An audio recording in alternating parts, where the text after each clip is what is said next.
안녕하세요. 예, 반갑습니다. 먼저요. 어제 이제 문재인 대통령이 김상조 정책실장 전격 경질을 했습니다. 저희가 조금 전에 그 얘기를 나눴었는데 예. 전세보증금 인상 관련된 이 문제 굉장히 빠른 결단이라는 얘기는 있었고요. 이후에 국민의힘에서 또 비판적인 목소리가 나오고 있는 걸로 알고 있습니다. 어떻게 보고 계십니까? 선거 때문에 바로 경질을 하신 것 같은데, 예. 뭐 저도 개인적으로는 실망되는 부분이 컸습니다.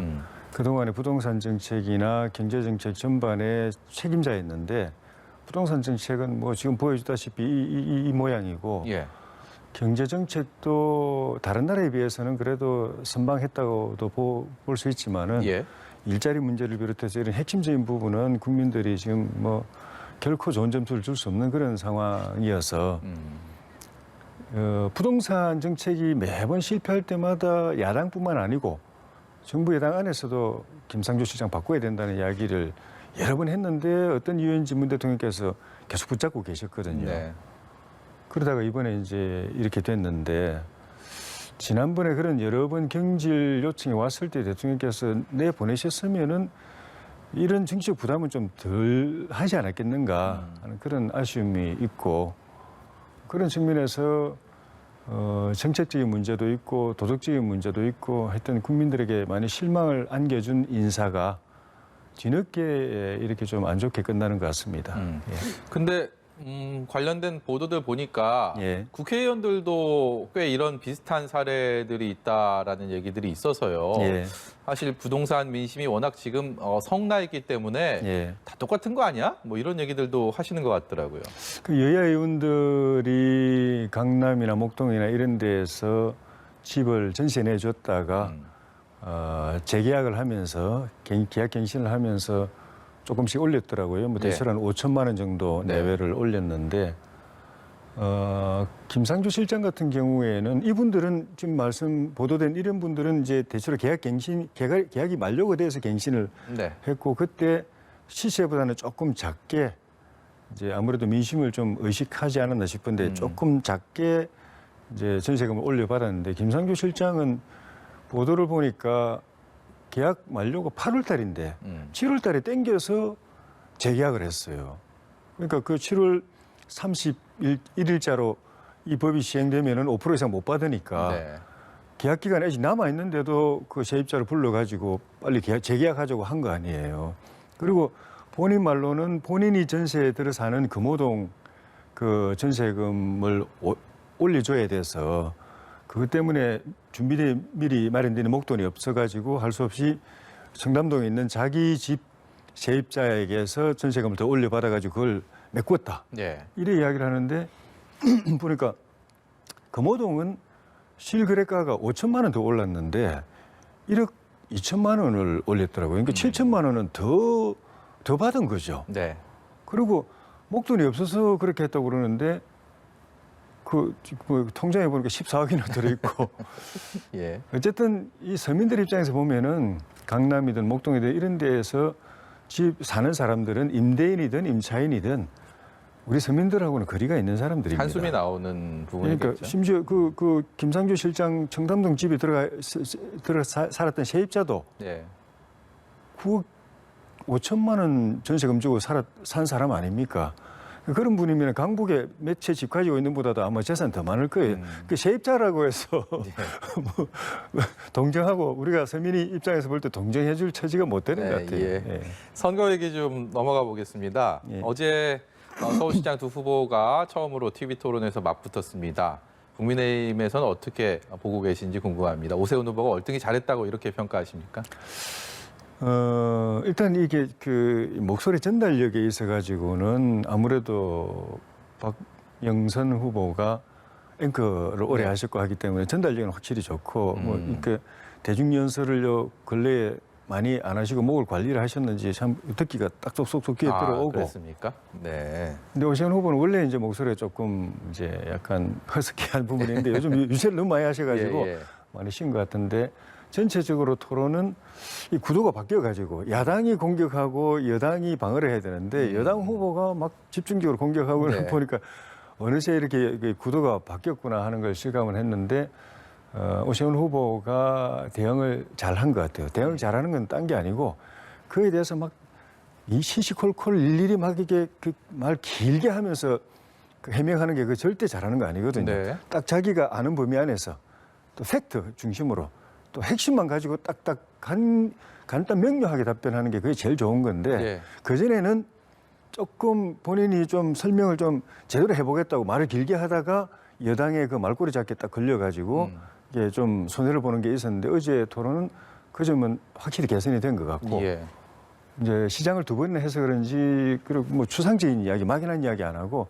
아주 실증적이고 구체적인 이야기를 해서 그 듣는 청취자들 입장에서 시청자들 입장에서 볼 때는 확실하게 뭔가 보관이 있는 사람으로 이제 보여졌던 것도 잘 된 것 같고 공격받다 보면 굉장히 좀 이 긴장하고 좀 당황스럽고 이럴 텐데 더구나 그 공격하는 포인트를 미리 예고하지 않지 않습니까? 불쑥 꺼내가지고 공격하는데 차분하게 잘 대응한 것 같아요. 그런데 지금 뭐 여당의 공격 포인트는 오세훈 후보의 이른바 내곡동 땅 이 관련된 거에 상당 부분이 이제 집중되고 있기 때문에 사실 이게 왜 이렇게 확산되고 논란이 되느냐를 보면 오세훈 후보도 애초에 처음부터 좀 명쾌하게 해명을 하지 못한 거 아니냐라는 지적도 나오는 것 같고요. 그리고 뭐 이거 사실이면 후보 사퇴하겠다. 이른바 이런 얘기들이 결국은 계속 이게 더 커진 부분의 하나의 원인, 하나의 단초가 된 게 아닌가 이런 지적들도 있거든요. 그 내곡동에 집중하는 거는 그거밖에 없어서 그런 것 같아요. 오늘 저녁 뭐 먹을지 고민이시죠? 지금 명륜지사갈비에 오시면 신메뉴 숯불 닭갈비가 무료 시식 행사 중이래요. 갈비랑 함께 먹으니 정말 맛있어요. 매콤달콤 닭갈비의 매력에 빠져보세요. 숯불돼지 갈비는 명륜진사갈비. 닭갈비도 드려요. 명륜진사갈비. 오늘 저녁 명륜진사갈비를 추천드립니다. 여당이 딴 거는 아무리 살펴봐도 없는 것 같고 오세훈 후보가 사실 처가의 일이고 뭐 무려 50년 전에 그 부인이 아주 어린이일 때 아버님이 갑자기 돌아가시는 바람에 상속이 된 땅을 세월이 한참 지나가지고 이제 거기가 개발이 되면서 수용이 된 거잖아요. 그 과정을 오 후보가 사실 뭐 저도 그렇지만 자기 처가의 땅 세세하게 물어볼 일도 별로 없고 사실 알기도 어렵고 그러면 아는 범위 안에서만 이야기하면 되는데 좀 전에 말씀드린 것처럼 초기에 설명을 제대로 잘 하려고 하다 보니까 의혹이 남지 않게 깔끔하게 설명한다고 하는 게 필요하지 않은 이야기를 또 사족처럼 하게 되고 거기다가 본인이 워낙 자신 있다고 생각해가지고 뭐 내가 개발 정보를 이용해가지고 뭐 우리 처가의 일이지만 개발 정보를 이용해가지고 개발 예정지에 미리 땅을 사놨다가 뭐 이렇게 나중에 돈을 이렇게 차익을 이렇게 남겼다든지 뭐 그리고 또 그 개발을 갖다가 시장인 내가 내 권한으로 개발 지구를 정했다든지 그런 거 있으면은 내가 사퇴하겠다 이런 이야기했는데 이게 나중에 뭐 다 본인이 말하지 않은 것까지 다 사실이 아니면 다 사퇴하는 것처럼. 근데 그 일일이 다 자기가 확인할 수도 없는 건데. 그렇게 돼서 어쨌든 그래서 어제 토론부터는 그렇게 불필요하지 않은 공세까지 일일이 막 그렇게 대응하면서 필요하지 않은 그 말꼬투리는 안 잡히는 쪽으로 방향을 잘 잡아가는 것 같아요. 지금까지 선거 레이스를 보면 내곡동 땅의 대척점에 있는 것을 흔히들 박영선 후보의 도쿄 아파트라고 많이 인식이 되어 왔는데 그 부분에 대해서는 그 논란에 대해서는 어제 오세훈 후보가 언급을 안 했단 말이죠. 오늘 2차 토론이 있는데 아껴둔 걸까요? 아니면 언급을 아예 전략적으로 안 하려는 걸까요? 오 후보 생각을 저는 잘은 모르겠는데 그냥 짐작을 하자면 두 가지 정도가 아닐까. 첫째는 민주당이 뭐 토착 왜군이 뭐 친일파니 이렇게 정치적으로 이용하기 위해서 말도 안 되는 그런 반일 선동하고 쇼를 해서 문제이지 사실 그 우리 보수의 입장에서 볼 때는 1인 글로벌 시대에 다른 나라에 그 집 가지고 땅 가지는 게 무슨 문제가 있나는 그 기본적인 생각이 저는 있다고 봅니다. 우리 쪽에서는.